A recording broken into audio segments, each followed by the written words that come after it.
हरि ओम शांति शांति शांति। रामं रामानुजं सीतां भरतं भरतानुजं सुग्रीवं वायुसूनुं च प्रणमामि पुनः पुनः। आप सभी का बहुत बहुत स्वागत। अर्चिरादि मार्गम की कथा श्रृंखला में आप सभी का स्वागत है। कथा में प्रवेश करने से पहले आप सभी से निवेदन कि हमारे YouTube चैनल को सब्सक्राइब करें, बेल नोटिफिकेशन आइकन को क्लिक करना न भूलें और इन समस्त वीडियो को जो वैष्णवों के लिए बहुत ही सुंदर पाथेय है, इसे आप अपने समस्त वैष्णव मित्रों से जरूर शेयर करें कि वो भी लाभान्वित हों। अब आगे हम सभी अर्चिरादि मार्गम की कथा श्रृंखला में बढ़ते हैं। श्री लोकाचार्य स्वामी कहते हैं, अभिनव वर्षेणेव स्वागमने नात्यंतम अभिवृद्धे दुर्विवेचन पत्र शाखै नाना वर्णै नाना गंधैर प्राकृत कुसुमै निबीडीकृतै मकरंदम प्रवद्भि कल्पक वनै नानाविधै पुष्परत्नैश्च क्रीतै लीला मंडपै अपूर्वद विस्मयमावहद्भि क्रीडा शैलै श्री वैकुंठनाथस्य महालक्ष्म्याश्च लीला परिकर भूतै श्रोत्रयो रतिमधुरं पूजद्वेषुक सारिका मयूर कोकिलादिवि माणिक्य मुक्ता प्रवाल प्रभृति रत्नकृत सोपानै नित्य मुक्त जन हृदयवत् सुशीतलै स्वच्छरै मृद रसै दिव्य जलै पूर्णै नानाविध पक्षे संग समाकीर्णै सर्वत्र स्रवन् मधु प्रवाहै। श्री लोकाचार्य स्वामी कहते हैं कि जब वह मुक्तात्मा वैकुंठ में उपस्थित दिव्य विमान को प्रणाम कर लेता है तो इसके पश्चात जैसे आषाढ़ महीने के प्रथम बरसात से समस्त वृक्षों के ऊपर नए नए पत्ते और नए नए शाखा नई नई डालियां वृद्धि को प्राप्त हो जाती हैं, ठीक उसी प्रकार से मुक्तात्मा जीव के आगमन से वृद्धि को प्राप्त होने वाले ये कौन से वृक्ष हैं, इसके पत्र और शाखा कितने सुंदर हैं, किस प्रकार यह दुर्विवेच्य जिसकी विवेचना करना अत्यंत ही कठिन है, नाना प्रकार के रंग और गंध से युक्त पुष्पों से यह लदा हुआ परिलक्षित होता है। जहां पर फूलों के रस से युक्त सर्वदा ही वायु प्रवाहित हो रही है, ऐसे कल्प वनों से युक्त यह देवालय बड़ा ही सुंदर सुशोभित हो रहा है। कल्पवनों में जगह जगह पर श्री वैकुंठनाथ भगवान और महालक्ष्मी जी के लिए अनेकानेक प्रकार के पुष्प और दिव्य रत्नों से बने हुए लीला मंडप, खेलने के लिए नकली पर्वत जिसे क्रीड़ा शैल कहते हैं वह विद्यमान है, जिनके श्रवण करने मात्र से रोमांच ही हो जाता है। ऐसे मधुर स्वर से कुंजन करते हुए शुक, सारिका, मयूर, कोयल आदि पक्षियों से उनके समूहों से भरा हुआ सुंदर दिव्य वन वहां उपस्थित है। कहते हैं वहां पर माणिक्य, मुक्ता, प्रवाल अनेकानेक प्रकार के दिव्य रत्नों से युक्त सीढ़ियों से सुशोभित सुंदर दिव्य पुष्करणियां भी उपस्थित हैं। ये पुष्करणियां नित्य मुक्त जीवों के हृदय के समान स्वच्छ, निर्मल, शीतल, अमृत रस रूपी दिव्य जल से भरी हुई है और नाना प्रकार के जलचर पक्षियों द्वारा भरी हुई सदा सर्वदा विद्यमान वहीं पर रहती है। आगे कहते हैं, स्त्रीणां मुखान् नेत्राणि च धत्ते इत्युक्त प्रकारेण चंद्रवदनानां योषितां मुखानां नेत्राणां चोपमान भूतैः पद्म सौगंधिक प्रभृति विरप्राकृत कुसुमैर् विराजितैर् महातटाकैः नाना पुष्प विरचित शयनैः परिमल वहेषु पुष्पेषु निविष्टानां मधु प्रवाह मग्नानां गानानुमेयानां देव भ्रमराणां दिव्य गांधर्वेण प्रविष्टानुन्मादयद्भिः दिव्योद्यान शत सहस्रैरावृतं नाना रत्न विचित्र स्थलम् अनेक सहस्र रत्न स्तंभैरलंकृतम् उभय विभूतिस्था अपि यथैक देशस्यैव पर्याप्ताः स्युः तथा विधावकाश युक्तं पद्म सौगंधिक चंदना गरु कर्पूर प्रभृतीनि स्पृशता मंदानिलेन सेव्यमानं निरतिशयानंदमयं श्री महामणि मंडपं प्राप्य आनंदमयाय रत्न मंडपाय नमः इति दंडवत् प्रणमते। अर्थात उन दिव्य पुष्करणियों में चंद्रमुखी सुंदरी स्त्रियों के मुख और नेत्रों के समान खिले हुए पद्म, सौगंधिक आदि अनेकानेक प्रकार के कमल पुष्प से भरे हुए तालाब से युक्त वह स्थान है। उस स्थान पर नाना प्रकार के पुष्पों से बनाया हुआ शयन करने का अत्यंत ही मनोरम स्थल भी उपलब्ध है। सुगंधित पुष्पों से भरा मधु शहद के प्रवाह में निमग्न केवल गायन के द्वारा जिसकी स्थिति का अनुमान किया जाता है एवं सुनने से उन्मत्त सा बनाने वाले ऐसे दिव्य भंवरों के दिव्य संगीत से व्याप्त हजारों उद्यानों से घिरा हुआ वह स्थली है। उसी के मध्य भाग में स्थित विशाल रत्नों से बना हुआ आनंदमय महामंडप विराजमान है। यह महामणियों से बना हुआ मंडप हजारों रत्नों से जटित खंभों से सुशोभित है। उभय विभूति के समस्त जीवों के रहने के लिए इसका एक अंश ही पर्याप्त है। ऐसा विशाल स्थान यहाँ है।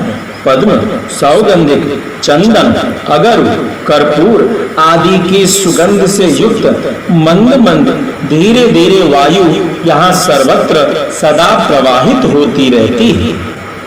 ऐसे असीम आनंद के देने वाले श्री महामणि मंडप में वह मुक्त जीव उपस्थित होकर के आनंदमयाय महामंडप रत्नाय नमः इस प्रकार से अभिवादन कर इस दिव्य मंडप को साष्टांग प्रणाम करता है। आगे कहते हैं, तत्र सर्वस्मात् परस्य मूलभूतस्य गुहामृतस्य सतता स्वादनादभिवृद्धा वैकुंठनाथेन साम्यमापन्ना भगवदनुभव जनित हर्षेण सामगानं कुर्वन्ति केचित् श्रीमद्वचः कवयः प्राणान् रक्षन्तु दास्यं कुरुतः इति आनंद नद्यां शील रूपावर्ते अगाध स्थले चिह्न यष्टिं स्थापयन्ति केचित् स्वाचार्यं प्रति आभरण विशिष्टस्य श्रीमत्पुण्डरीकाक्षस्य महोपकारकस्य स्थितिं प्रादर्शयत् इति कार्तज्ञम् आविष्कुर्वन्ति केचित् संबन्धिदास्यं कृत्वा त्वच्चरणौ लब्धवानहम् इतः परमपीडमेव मम स्यात् इति वदन्ति केचित् मन्नाशमदृष्टा मनन्तरेऽपि भूतस्य वचनावधिम् उपकार सीमां न पश्याम्यहं किं वदामि वदत इति वदन्ति केचित् नमो नारायणायेति वदन्ति। अर्थात उस महामंडप में समस्त आनंद का मूल महानंद स्वरूप अमृत का लगातार आस्वादन पाकर अत्यंत वृद्धि को प्राप्त एवं परब्रह्म श्री वैकुंठनाथ के स्वरूप की समता को प्राप्त अनादि नित्य पार्षद गणों के अनुभव से पैदा होने वाले असीम आनंद में सभी समय सामवेद का गायन होता रहता है। सुंदर मधुर वचनों से कविजन स्वयं अपने प्राण बचाकर भगवान की सेवा करो, कोई इस प्रकार कह रहा है।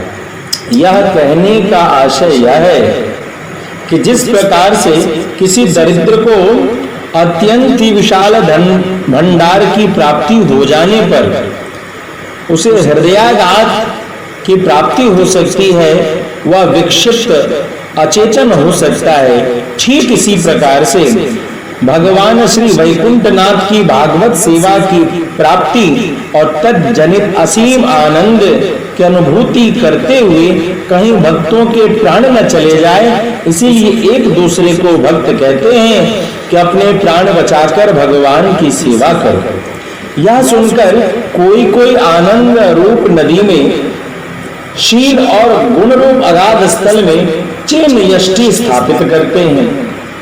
संसार में रहते समय जो गुरु थे उन्हें देखकर दिव्य आभरण विशिष्ट हमारे उपकारक अत्यंत सुंदर पुंडरीकाक्ष भगवान के दर्शन आपकी कृपा से मैंने प्राप्त किए हैं। इस प्रकार अपने आचार्य के प्रति अभिवादन प्रस्तुत करते हैं।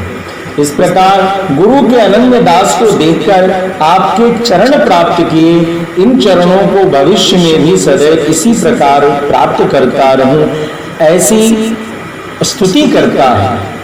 कोई यह कहता है कि मेरा दुखद नाशवान क्षण समाप्त हुआ और परम पद की पात्रता मुझे मिल गई। इस प्रसंग में कृतज्ञता समर्पित करने हेतु मेरे पास कोई शब्द नहीं है, मैं निःशब्दता अनुभव कर रहा हूँ। कोई अष्टाक्षर मंत्र का ही उच्चारण करता हुआ वहां परिलक्षित होता है।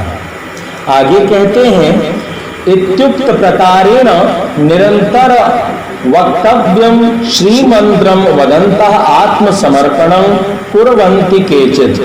उर्गुमाल दशके श्री परांकुश सूरिवत प्रबल पापयुतम प्रेम रूप पाप वशिष्ठम माम बाधमाने गुणे युक्त इत्याद्युक्त प्रकारेण उन्मस्तक दास्य रसेन नम इत्येव वादिना नमः शब्दम प्रयुञ्जते इत्युक्त प्रकारेण नमः शब्दम वदन्ति केचित्।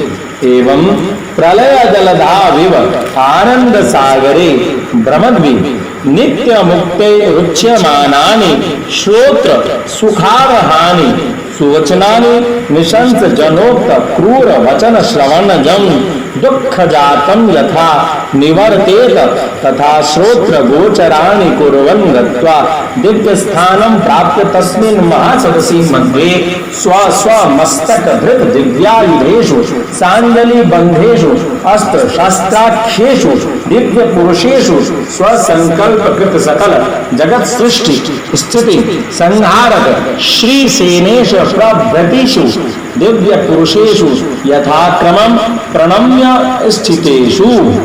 अर्थात श्री लोकाचार्य मुनि कहते हैं कि इस भक्ति के अनुसार निरंतर जप करने योग्य श्री मंत्र का उच्चारण करके वह भगवान के चरणों में अपना आत्मसमर्पण करता है।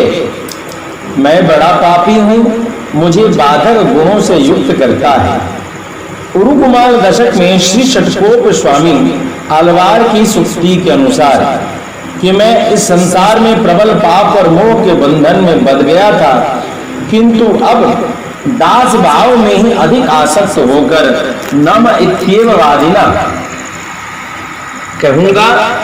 कोई केवल नमो नमः यही बोलते रहते हैं, नमः शब्दम प्रयुञ्जते नमः, अर्थात बारंबार नमः शब्द का ही प्रयोग करते रहते हैं। प्रलय समुद्र में मार्कंडेय मुनि के समान आनंद के सागर में भ्रमण करने वाला नित्य मुक्त जीवों के मुख से निकला हुआ कानों को आनंद देने वाला उक्त वचनों को मुक्तात्मा जीव वहां सुनते रहते हैं। पहले बद्धावस्था में क्रूर वाक्य बोलने वाले व्यक्ति के कठोर वचन सुनकर जितना दुख अनुभव होता था, इस समय वह उन समस्त दुखों से मुक्त हो गया, निवृत्त हो गया है। वही मुक्तात्मा जीव अब मधुर वाक्य, भगवान के समर्पण से युक्त मीठे मीठे वचनों को सुनते सुनते आगे बढ़ता हुआ परब्रह्म के विराजमान होने के दिव्य स्थान के समीप जाता है। उस विशाल महासभा के मध्य भाग में अपने अपने मस्तक पर शंख, चक्र आदि दिव्य आयुध धारण करके हाथ जोड़े हुए पार्षदगण वहां साष्टांग प्रणत रहते हैं, प्रणाम करते रहते हैं। जिनके मस्तक पर जो अस्त्र है, उस अस्त्र का जो नाम है, उस पार्षद का भी वही नाम है। इनमें से श्री विश्वक्सेन आदि पार्षदगण अपने संकल्प के द्वारा इस ब्रह्मांड के समान अन्य नवीन ब्रह्मांड की सृष्टि, पालन और संहार करने के सामर्थ्य वाले हैं। यह मुक्त जीव क्रम से सब पार्षदों को प्रणाम करके दर्शन करता रहता है। ओम द्यौः शान्तिरन्तरिक्षगुं शान्तिः, पृथिवी शान्तिरापः शान्तिरोषधयः, शान्तिः वनस्पतयः शान्तिर्विश्वे देवाः, शान्तिर्ब्रह्म शान्तिः, सर्वगुण शान्तिः शान्तिरशान्तिः, सामा शान्तिरेधि। इस प्रकार से यहाँ पर अर्चिरादि मार्गम का द्वितीय प्रकरण विश्राम करता है। अगली वीडियो अर्चिरादि मार्गम के तृतीय प्रकरणम से संबंधित रहेगी और हम उसमें दर्शन करेंगे कि जीवात्मा अब वैकुंठ में भगवान की ओर बढ़ता चला जा रहा है और किस प्रकार से वह भगवान का दिव्य आनंद प्राप्त करता है। इसके वर्णन को हम तीसरे प्रकरण में श्रवण करेंगे। आपसे पुनः निवेदन, हमारे इस YouTube चैनल को सब्सक्राइब करना ना भूलें, बेल आइकन जरूर दबावें और अपने सभी धार्मिक इष्ट मित्रों से अर्चिरादि मार्गम को जरूर शेयर करें, जिससे कि वे इसका अधिकाधिक लाभ उठा सकें। जय श्रीमन नारायण।